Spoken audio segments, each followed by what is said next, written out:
Hello wallabies. I'm afraid I'm heading that direction. You're not gonna like it.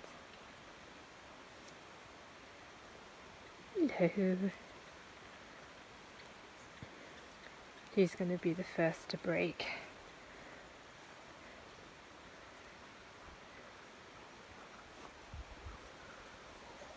They're holding their nerve. Oh, there we go. Bye bye. Here's something a bit unusual I've noticed since moving to Australia. These are daffodil bulbs. It's just like normal regular daffodil. And there's some more over here, even more advanced under this plant. You can make them out there. Now this is April when I'm filming this, which is the equivalent of October. And I don't remember seeing the first signs of spring in autumn in the UK, but lo and behold. And these will flower in spring, so they'll behave for all intents and purposes like daffodils, just they decide to show their head in autumn. I was just coming out of the house and I noticed this collection of items on the outdoor table. Remember how previously I had filmed the bowerbird on the back of this chair with some leaves in its mouth, and I could have sworn it bought them for me as a present for feeding it. So I know the bowerbirds are obsessed by blue things, this shade in particular. They also really like yellow things. I don't know what this is or where it got it from. Actually, there's a couple of things. This looks like a bit of strimmer cord. A bit of plastic and a couple of yellow leaves. I didn't put it there. Will didn't put it there. The bowerbirds put it there. Look, I know this sounds fanciful and silly and anthropomorphic, but I'm sure the bowerbirds put it there as a present. I mean, there's probably a more likely explanation. If you know what that is, I'd be delighted to hear it, but this is what the bowerbirds put on my table for whatever reason. Anyway, I just wanted to show you what I've been doing this afternoon since we chatted about the daffodils. And that is, lawn mowing season is rapidly coming to an end, to be replaced by bonfire season. So what I've been doing is collecting up some of the wood that I've been dotting around the property that I've created over spring summer, and now we're into autumn winter. I can start disposing of it. This will be the earliest I've ever had a bonfire. The first while we were here I only burned bonfires in the winter months exclusively, and then I have extended it as early as May. But this year, technically, I could have had a bonfire in the height of summer if I'd have wanted to, because we had no fire danger period this year. I've refrained from doing that, but I feel like this is pretty safe because the ground is still well wet. I'm pretty confident I'm not going to set the countryside on fire, and I'm very careful when I have bonfires anyway. So this is me all set up, ready to go. So this is my bonfire, as you can see, and then what I have over here is extra wood. So what I like to do is build quite a large bonfire, not a huge one, but quite a large bonfire. I'll put a load of cardboard boxes around it and some fire lighters, and I'll set it off. And then when it's burned down a bit, what I do is go over to my extra wood and drag it over and pile it on.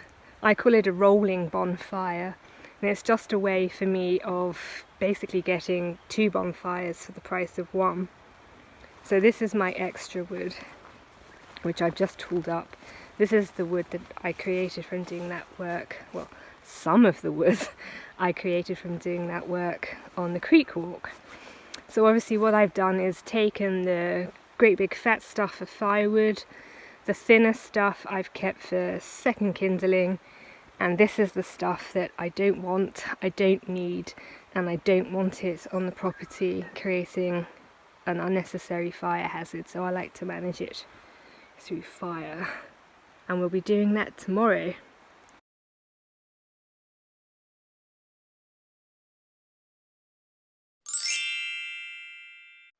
Good morning, welcome to tomorrow. It's bonfire day today. It's very early in the morning. I like to get an early start.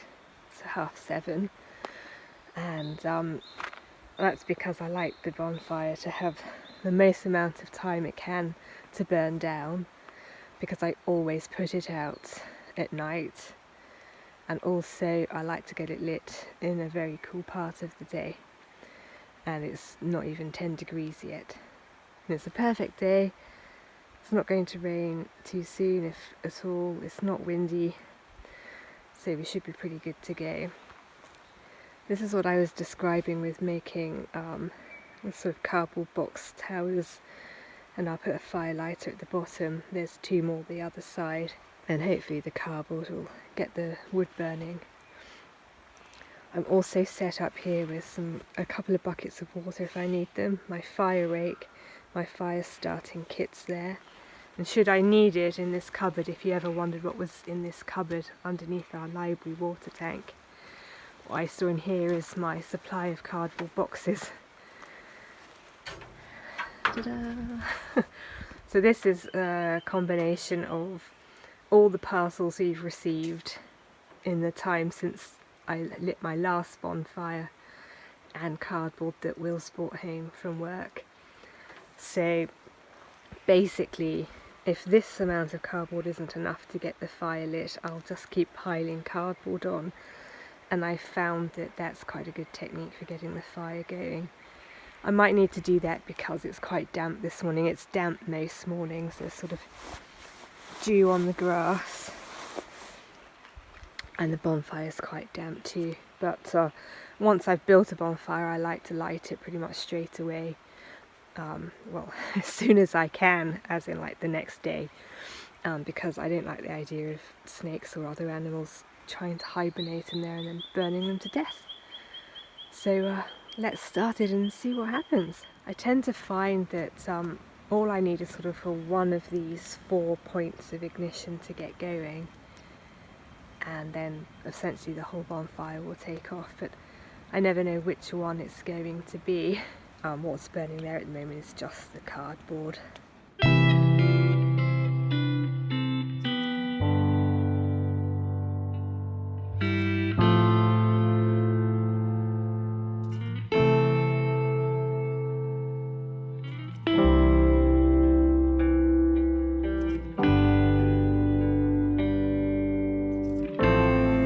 There we go, phase 1 of the bonfire is complete. I've removed all of the second bonfire, rolling bonfire material, as you would have seen, and raked up after myself, added that to the bonfire. This bonfire is doing that classic thing my bonfires tend to do, it's like burn from the middle out in a donut shape. So what I'll be doing next is essentially pushing the edges in, and so all of the material will be burnt. So I'll stay out with the bonfire whilst it's burning like this, and whilst I've still got that pushing it up work to do. And I'll only go about other business once it's not burning ferociously like this. It's just basically a pile of ash that's simmering away. Then I'll go and do other things on the property. I was thinking this afternoon, sort of when the lawn's dried off a bit, I'll mow this front lawn. And I have a suspicion that will be the last time I mow this lawn as well until spring, or at least very late winter. I hope, as you can see, it's a pretty straightforward, not very frightening, relatively calm process for what might have seemed like quite a large bonfire. But I've got this down pat now. I'm very good at bonfires. I'm sat up at the trailer having my morning dandy chai. Now, one other thing, this is primarily for anyone watching in Australia, or at least Victoria. I did register this bonfire last night. I register all my bonfires And for people in Britain, this is a thing that you do through a government website, which means that if a member of the public were to phone the emergency services and say, oh, there's a fire at such and such a property, the emergency services can check the database and be like, oh, well, there does appear to be a registered planned burn on that property, so that's probably what it is. And then they won't send out the fire brigade. I don't know that they would send out the fire brigade anyway, because I don't think anyone that lives around here would phone the emergency services to say there's a fire. But anyway, that's why you do it, and that's why I did it, and that's why I always do it.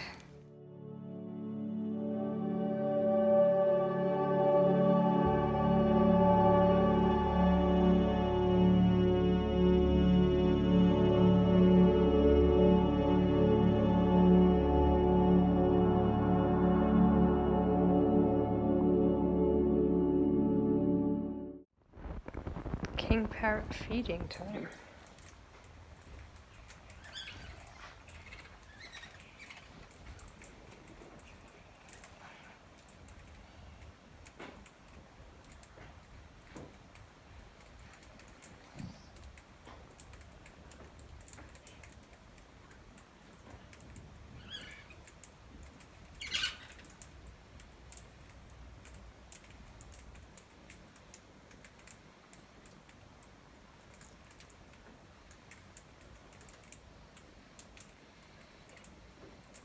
Good morning. It's been a while since I've been in Will's car, but we're off on an outing this week. It's actually been a while since we've been off on an outing, and we're just going to the seaside to catch up with some of Will's family. So we've been to this seaside place before, so I don't know how much I'll film, but it's nice to go out on a bit of a trip. And next week actually we're off on a trip to a place that we've never been before, both we and Will and me. So that'll be really exciting. Well, potentially that could be quite interesting. Anyway, so yes, we're off to the beach today. It's quite an overcast, gloomy day, high chance of rain. This is my ideal conditions for going to the seaside. We're on our way home now. I didn't film much. I filmed there before, and basically we went out for lunch and went for a walk, and I just didn't feel like filming, so there's not much footage anyway, so that's why there's also no footage of me doing anything at home. Had a really nice day. You might be able to see behind me some flowers from the garden that I'm bringing back with us. And I'm just sat in the car park waiting for Will. Then we'll head home, and then tomorrow, what have I got on? Not sure actually. Oh yes, we're going to be doing some chainsawing, and then I'm going to have a stab at lining some curtains, so I'll definitely bring you along for that journey. I don't know how that's going to turn out. I've never lined curtains before in my life, so I'm going to make it up as I go along. So we'll have to wait and see how that goes. But I will see you tomorrow. You join me on a curtain lining day. I've removed the curtains and I've washed them, and I've been waiting for the washing machine to arrive in order to wash them, in order to line them. I wanted to wash them before I lined them, and the washing machine, as you saw, arrived recently, a few months late, but nevertheless it arrived. They've been washed, they've been dried. I was also waiting for a sunny day to dry them, and so now I'm looking to line them. So I've cleared a big space on the floor. I'm going to have to do it on the floor. And the reason this all came about is because our neighbour swung by with this big bolt of blackout curtain lining and was like, oh, is this any use to you? And actually it was, because I've been thinking for a while that I wanted to line our curtains.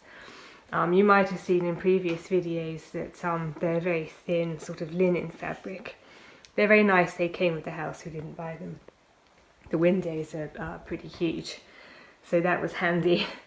But in the summertime, one of our ways of managing the temperature of the house is to close the curtains to prevent the sunlight coming through during the day. And it's amazing the difference that makes actually that lack of direct sunlight coming through the windows does help to keep the house cooler for longer. But they nevertheless still let a little bit of light through, so I thought if I lined them in the summer, that will help us keep the house cooler, and in the winter it will help us to keep the house warmer. I've never lined curtains before, but I figure I've got this great big bolt of free fabric. I don't have much to lose. So what I think I'm going to do is I'm just going to lay them out on the floor, lay the bolt down, cut it to size, and then sew it together. I already know in my mind how I'm going to do that, and I already know that this bolt isn't big enough to do a curtain, so I'm going to have to stitch lengths of this together to get the width I need. So I think it'll be a combination of sewing machine sewing and hand sewing, because I don't think I'll be able to sew the curtain lining to the curtain with the sewing machine because of this pinch pleat. I'll end up sewing it together. I don't think the machine will go through this anyway, it's very, very thick, or I'll end up sewing it together and it'll look weird. So I think I might have to hand sew the lining to the top of the curtain, but that's fine. So I'll have a stab at it and we'll see how we go. Stage 1 is complete. This is my template, cut I hope to size, maybe even slightly bigger so I can trim it up, but you can see that's not small. I must confess also I'm a bit confused about which side goes where. You might be able to see that it has a sort of waxy, well not waxy but like rubbery, that's the word, a rubbery side and a fabricy side. And I've done a lot of internet searching, and every single forum or page I've found that discusses this as a subject gives you absolutely contradictory advice. So I'm going to put the fabric side facing out. My rationale for doing that is I'm concerned that this rubbery side will perish when exposed to the northern light. And you have to remember that for those of you in the northern hemisphere, a north-facing window, which is what this is the equivalent of a south-facing window in the northern hemisphere. So a lot of light comes through this window, and hot light at that. So I'm going to put this inside the curtain and have this facing out, because I reckon that when you look at a curtain you would expect to see the fabricy side facing out. So I could be about to do completely the wrong thing, but the forums on the internet were inconclusive, so I'm going with my instinct, and if it's wrong, I don't really know what the consequences would be actually. I mean, it's the same fabric. Anyway, it doesn't matter. Time to set up the sewing machine and attempt to sew this. This will be the longest thing I've ever sewn on the sewing machine. This could all be about to go horribly wrong. There we go, all sewn together. My first template, another 2 to make. There we go, the close-up of my stitching job. Not too bad. And off it goes. Pretty straight. I am no seamstress, but I'm very happy with that. And as I say now, 2 to go. It is now much later in the night. As you can probably see, it's dark outside. And that's taken me all day, but I have finished, so you can't really see much, but some curtains lined, all 3 of them, all sewed up, all the way to the ground. So I'm pretty pleased with that. It was quite tricky, took quite a lot longer than I was expecting. I now have to go out in the dark to get some firewood up to the house, but I guess that's what torches are for. So that's my finale for the week. my newly lined living room curtains. I hope you have a good weekend and I will see you next week. Bye.